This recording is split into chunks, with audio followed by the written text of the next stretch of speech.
உயிர்த்தெழுந்த இயேசு கிறிஸ்துவின் வல்லமை ஊழியங்கள் வழங்கும் வசனப் பெட்டகம்.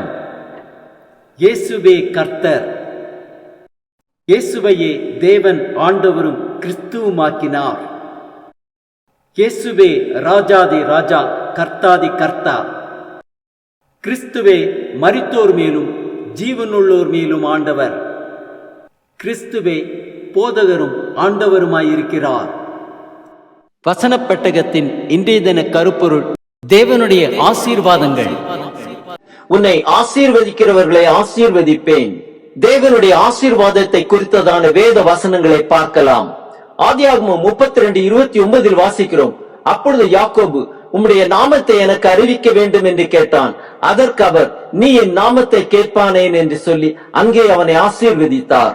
ஆதியாகமம் 26:12 வாசிக்கிறோம். ஈசாக்கு அந்த தேசத்தில் விதை விதைத்தான்.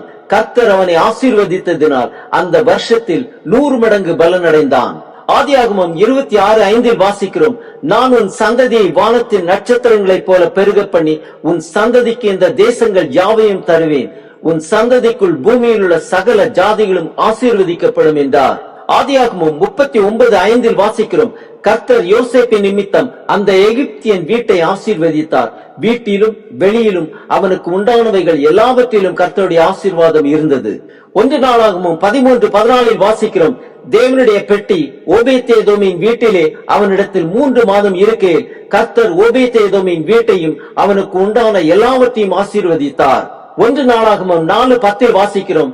யாப்பேஸ் இஸ்ரவேலின் தேவனை நோக்கி, தேவரீர் என்னை ஆசீர்வதித்து என் எல்லைகளை பெரிதாக்கி உமது கரம் என்னோடு இருந்து தீங்கி என்னை துக்கப்படுத்தாதபடிக்கு அதற்கு என்னை விலைக்கு காத்தருளும் என்று வேண்டிக் கொண்டான்.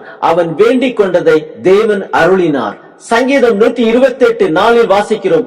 இதோ கர்த்தருக்கு பயப்படுகிற மனுஷன் இவ்விதமாய் ஆசீர்வதிக்கப்படுவான். சங்கீதம் 128:5 வாசிக்கிறோம். கர்த்தர் சீயோனில் இருந்து உன்னை ஆசீர்வதிப்பார். நீ ஜீவனுள்ள நாளெல்லாம் எருசலேமின் வாழ்வை காண்பாய். சங்கீதம் 115:13 வாசிக்கிறோம். கர்த்தருக்கு பயப்படுகிற பெரியோரையும் சிறியோரையும் ஆசீர்வதிப்பார்.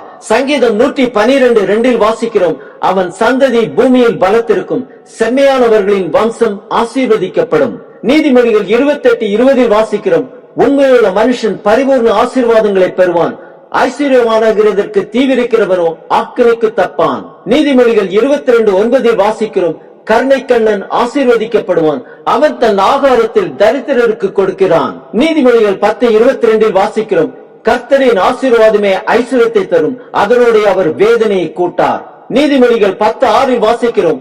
நீதிமான்களுடைய சிரசின் மேல் ஆசீர்வாதங்கள் தங்கும், கொடுமையை துன்மார்க்கருடைய வாயை அடைக்கும். நீதிமொழிகள் 3:33 வாசிக்கிறோம்.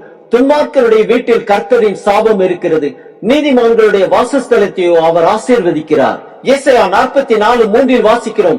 தாகமுள்ளவன் மேல் தண்ணீரையும் வறண்ட நிலத்தின் மேல் ஆறுகளையும் ஊற்றுவேன்.